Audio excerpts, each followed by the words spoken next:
iHeart Podcasts. Hear more Gold 101.7 podcasts, playlists, and listen live on the free iHeart app. Everybody, it's time for Jonesy and Amanda's cutting room floor. Everybody, it's time for Jonesy and Amanda's cutting room floor. It's the cutting room floor. It's Jonesy and Amanda's man. It's Jonesy and Amanda's cutting room floor. The cutting room floor. It's the cutting room floor. Just looking around at the shop floor and the sweepings, what ended up on the cutting room floor today? There's been much discussion about could 100 men beat a gorilla? Yeah, you could beat off 100 men. Could and have. Lots of discussion about it. People saying, could 100 men take on a gorilla, or would the gorilla rip a limb from a limb? My thesis on this, and I'll throw it around, is... You're throwing your thesis. I'm throwing my thesis around. It's like stacks on. Someone distracts the gorilla. You got to get the gorilla down, okay? So I'm presuming you just distract him, then you yell out With stacks. Bugs Bunny in a dress, say. Yeah. And then you yell out stacks on, everyone piles on the gorilla, and then I'm not too sure what happens after that. Either you end up down at the principal's office or getting torn limb from limb. Yeah, it could go either way. Even Robert Irwin has weighed in on this. He has too. Who would win, 100 people or a gorilla? Okay, I have a couple thoughts on this. First of all, I don't know. Gorillas are strong, mate, like really strong. But it's 100 people, I'm not sure. Just as an animal conservationist, fighting an endangered species just doesn't sit right with me. But how many people does it take to save gorillas? That's the question we should be asking. We don't need to fight gorillas.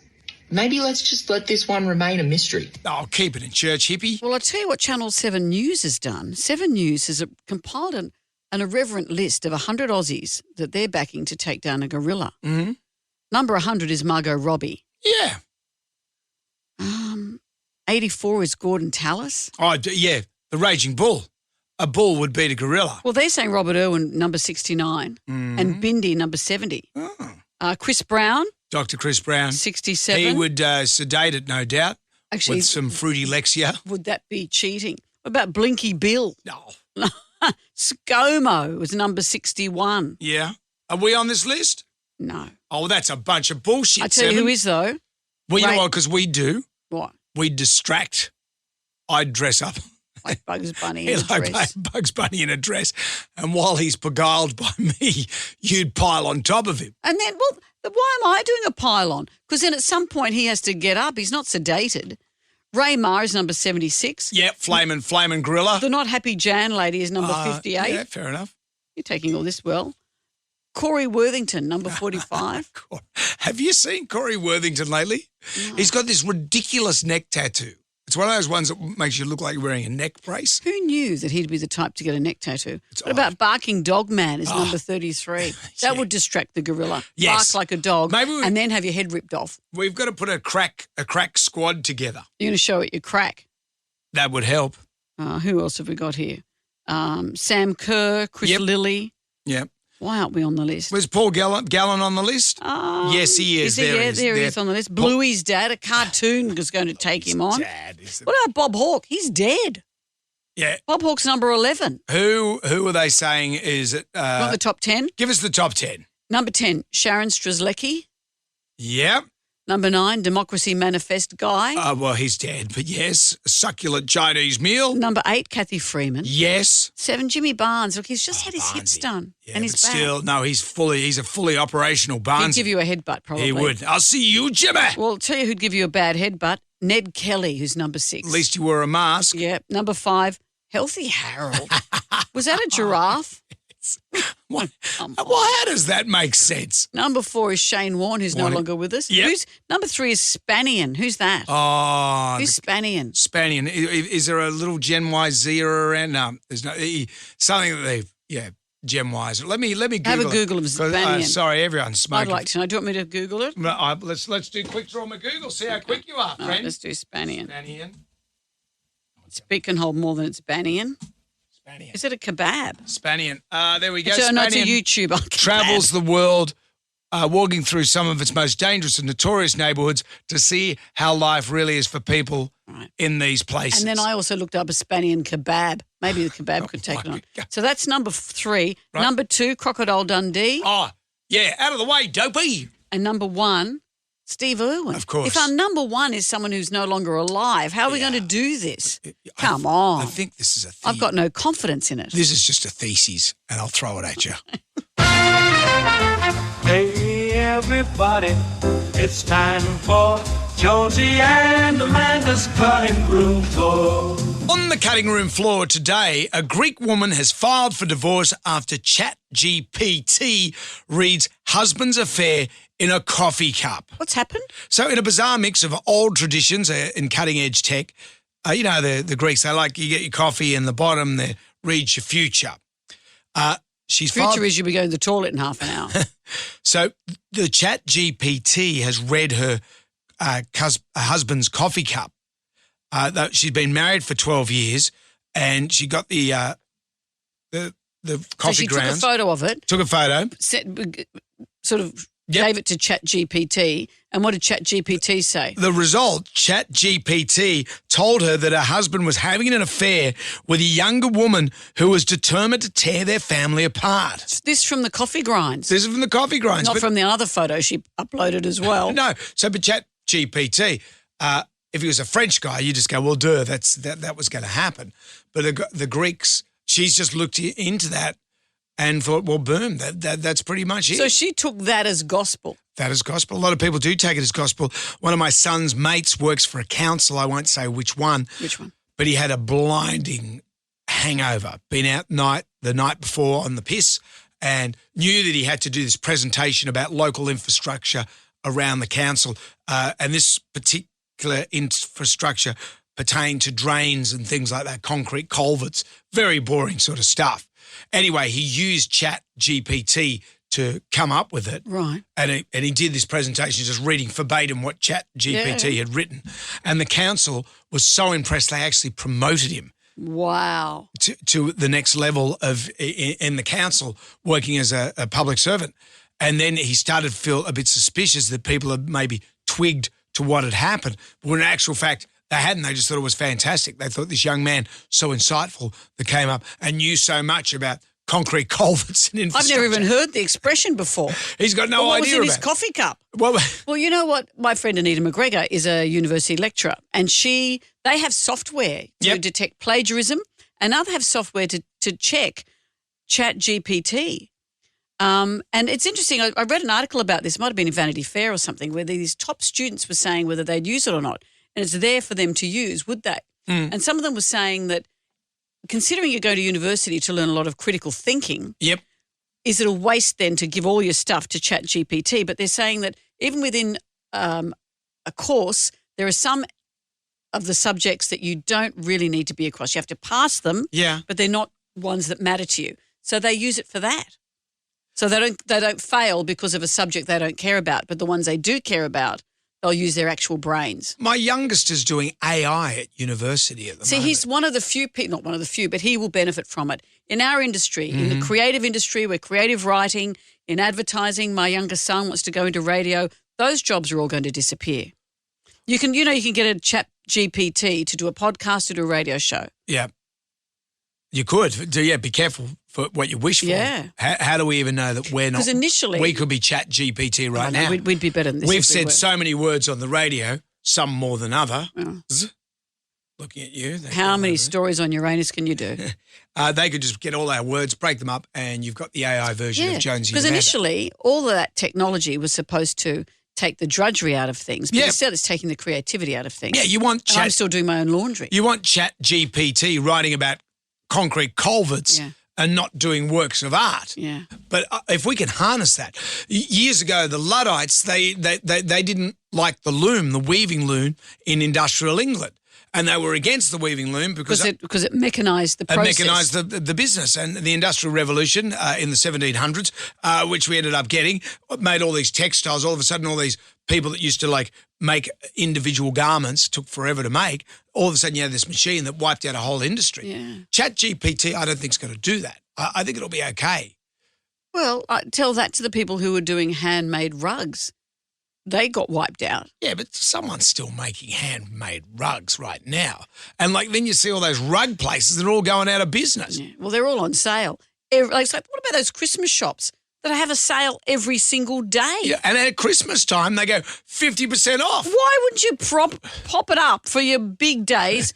Make it. Yeah. That's when you're going to get your profit. I'd be charging money hand over fist at Christmas, Easter, Oh, but when you the middle of the year, Christmas in July, give it another spike. Oh, yeah, Christmas in July. But then say around, August, you're not going to sell anything then. Have your specials then. But See, Christmas, July, prop it right up.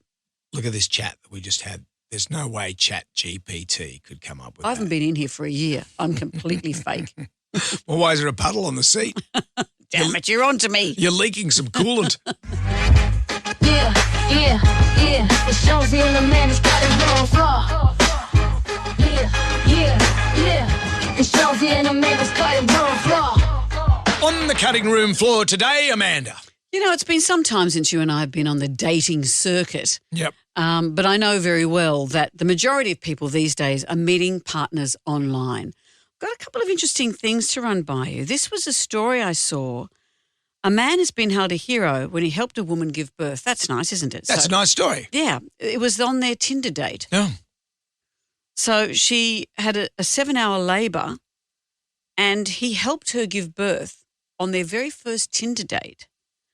And they are now officially a couple and planning to move in together. That takes balls, as it were, to turn up to a Tinder date, presumably nearly 10 months pregnant. He would have known that she was pregnant. Who knows? That's the only detail I have is what I've read to you now. I got this from the Daily Mirror, an English newspaper. Yeah, of course. So reliable source. I don't know any more information than that. I mean, there are a lot of red flags when you go to a girl's house or have a Tinder date and she turns up with cuddly toys or, I don't know, turns up and has every ex-boyfriend's name tattooed on her body. Mm-hmm. Turning up 9 months pregnant, would that be a red flag to you? Well, some people are into pregnancy, as far as she was only pregnant for half an hour. Yeah. So he's going, okay. Yeah, that fetish is gone. Next minute you're seeing everything. It's an odd world out there, isn't it? Because even a whole lot of husbands don't like to see everything. A lot of husbands feel that everything's been ruined after they've witnessed their wife give birth. I didn't mind. Those men are horrible. I didn't mind. No, I don't understand those men who go, oh, yuck, that's disgusting. No, 'cause well, that's what that is. Elvis Presley was like that. There was a long-held rumour that Elvis Presley wouldn't have sex with a woman that had a child. So when Priscilla Presley had her baby, he never had sex with her again, apparently, but that's not true. Well, I think there are also rumours, weren't they, that she kind of tried to downplay the whole thing, gave birth, and an hour later, here I am with my makeup on. It's no big deal. Don't look elsewhere. I'm attractive still. And also she was considerably younger than he was at the time. So she could bounce back. But that I don't know if that's true or not, but I can differentiate between the baby and the sexy stuff. Do you know what I mean? Yeah, well, most people can, or everyone would just be... You'd only have one child. Yeah, so if you were to give birth, I'd be the guy that you want in your corner. I'd be easily can what do it. What corner would that be? Just providing advice and advice. Yep, and you haven't probably done a for the conception as well. You haven't done a poo. You're okay. That's probably what would happen if I was pregnant while we're 20 years into our friendship and doing this show. Yeah, you'd probably be in there. I would be in there. I'd be the father. It'd be the worst ammunition of all time that you have. And you pooed yourself. And you did a poo. Well, what about this other story? Speaking of, so this is a woman. Yes. Who has had one night stand. Another Tinder story. She's had a one night stand, and she's filming herself as she's about to leave his house, and he hands her something. Yeah. Sorry, what did you do? Oh, I fixed you a goodie bag. Yeah. Fixed me a goodie bag? There's some candy in there for the Uber ride home, some Nutella. Yeah. There's a pregnancy test in here and a UTI test. Yep, just in case. But that was a lot of fun. But yeah, your Uber's right there. It's a white Camry. So thank you. See you later. Bye. My one night stand gave me a goodie bag. That is so sweet. Is it? Hi, for Chelsea. Is it sweet? Is it sweet? He calls her an Uber. That's nice. Sure. He gives her some Nutella and some little candy for the ride home. He gives her a pregnancy test and a UTI test. Which speaks volumes about him. Clearly he's making a lot of these goodie bags. It may be. But also... But I'm presuming as well he's having unprotected sex. Yeah. There's a lot going on There's there. a lot going on there because that makes assumptions about him rather than her, doesn't it? Yeah. Yeah. Yeah, it's like one of those, when you go to a public bathroom and it's got, how did you find the facilities here? It's got cranky face up to smiley face. And you rate how it was. You wouldn't believe what people have done in here. This is smells. Yeah, it smells. It's terrible. But you're allowed to go in there and make a smell because that's what a toilet is. Yeah, but it's so transactional. I don't know. Would you rather have a more an emotional experience with a toilet? No, I think you've missed. But how would you feel if after a Tinder date and it's all gone, well, she seems to think that he's very thoughtful. But the implication of that is, wouldn't you have that conversation before you had sex? Do you have it at UTI? Yeah. Do you like candy? Or wouldn't you have that conversation beforehand? I'll have to ask my next Tinder date that. Yeah, report back to me. Yeah, I'll put it in my diary for 18 years from now. They're in your hair in 10 minutes. Okay. You could sit in the corner and take notes. Yeah. It's Jonesy and Amanda's got room for it. Yeah. What's on the cutting room floor today, Amanda? Let's have a frank discussion. You love your bikes, don't you? I love my motorbikes. Do you really, really love them? I really love them, yeah. Do you ever have names for them? No, I've never named them. I don't have names for them.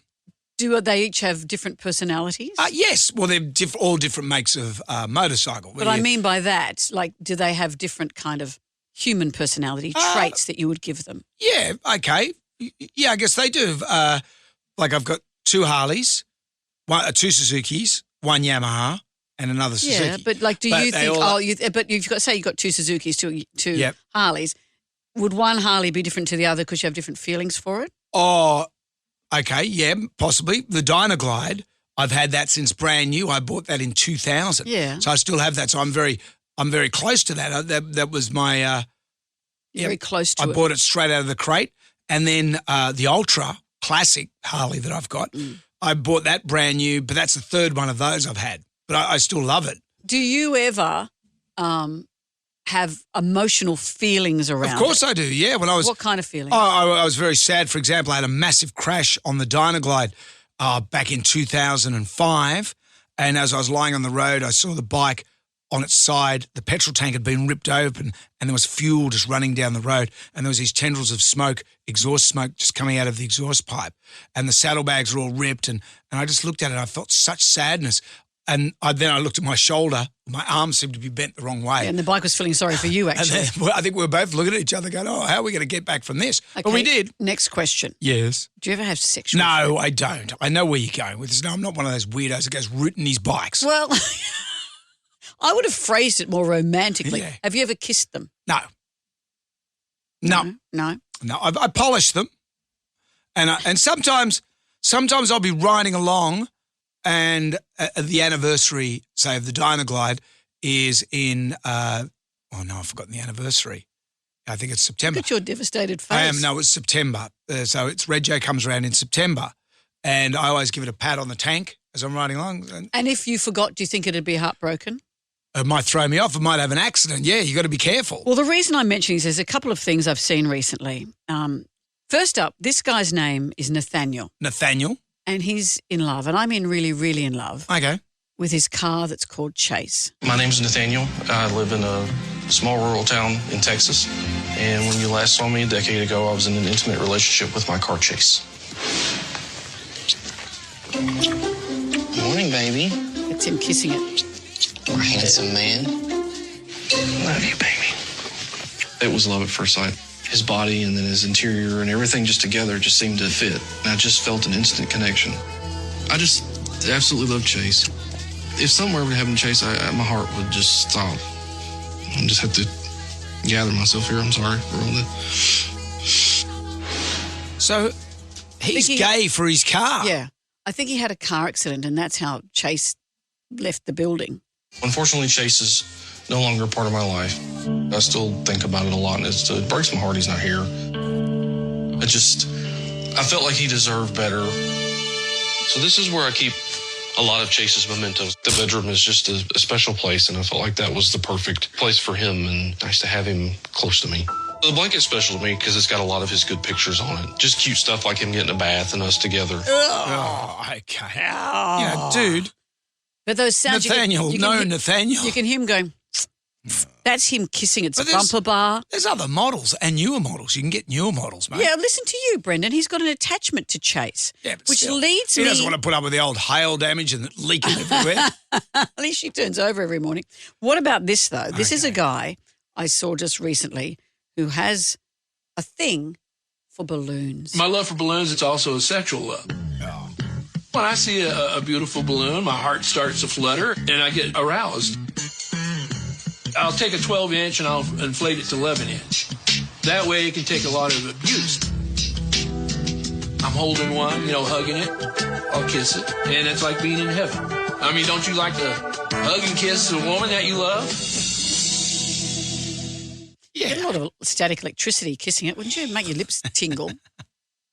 He'd be awful at a kid's party. Mummy, what's he doing? Man. He's looking for a relationship with no strings attached. Can't go near Mr. Gaspo. No. Oh, goodness me. Yeah. But I feel the same way when I see the Real Housewives of Sydney.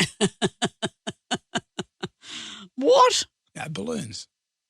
Bosoms. The bosoms.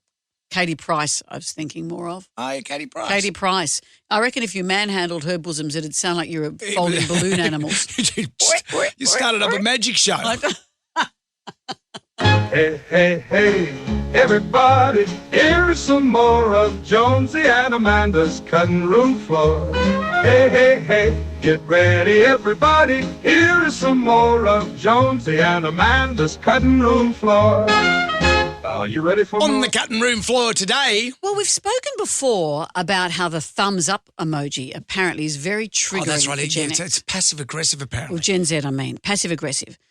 Full stops are passive-aggressive, capital letters are passive-aggressive. Well, now apparently the smiley face emoji means something totally different to them. It's quite sinister. We see it as a universal symbol of warmth and joy. Yeah. But in the eyes of Gen Z, it's something different. I'm reading this from an article I saw today. The classic smiley face emoji now means something completely different to those under 30. This is a report in the New York Post. Instead of conveying happiness, the grinning yellow face is now seen as dismissive, passive-aggressive, or straight up sarcastic. So if you submit some work, or say you're a boss and you're our age, and we send a thing saying, I'd love to have that report by Friday, and you put a smiley face, that is seen as completely aggressive, passive-aggressive, dismissive, all of that by Gen Z. I don't understand that. No, I don't understand it How either. can a smiley face be a bad thing? Well, apparently that's people had taken it. This woman who was 21 has told the Wall Street Journal she was taken aback when her older co-workers used the smiley emoji in emails and texts. She said, I have to remember that they're older because I use it sarcastically. Yeah. She often views the emoji as conveying a side-eye smile rather than genuine enthusiasm or warmth. What about that? Oh, you use it a lot and I use it a lot, the crazy wacky face. That's my favourite. I also use the melting face What's one. the melting face one Meaning, mean? oh, God, spare me. That's how I use it. I get sent that a lot from you. What about the spurty water? Yeah, you send me that. What's that? Have you got a lot of leakages at your house? I mean, whenever I mention something, spurty water, it comes out. But apparently that's sexual. Is it? Like we all know the eggplant is sexual. Yeah, spurty water. I sometimes send a friend of mine ones that is just a picture of an asteroid because we used to joke about on hard days, we'd say, how about we give the asteroid our coordinates? Right. I'm ready to end it today. Okay, yeah, and now we absolutely. just, if we've had a strange day, we just send each other the Yeah. asteroid. I remember you sent me that one of Uranus. I don't think you knew your camera was on.